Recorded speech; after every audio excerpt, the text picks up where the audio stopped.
ayan, dumating yung bagong stock natin. Ito sa ating takoyakihan. Ubus na kasi yung namin, yung strawberry jam.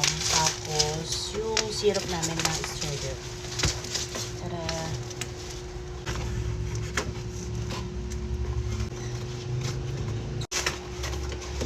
Grabe, super secure ng packaging. Tara. Syrup.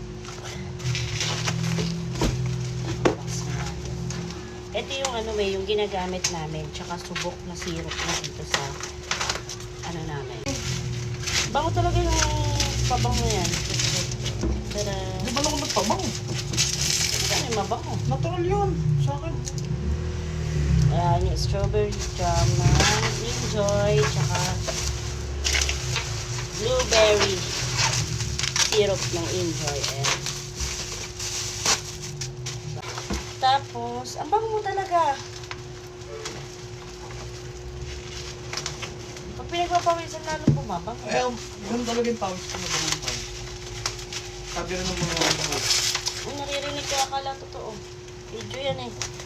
bango yung pawis ko, guys! Tapos ito yung ginagamit namin. Amoy baby! Ito yung ginagamit namin jam. Yung, yung jam natin dito? Wala nang nakalagay na, ayun, ginagamit namin strawberry jam, docking. Super, nasa sa jam, tapos enjoy naman sa syrup namin. So, ayun lang. Diyan lang yan sa yellow basket.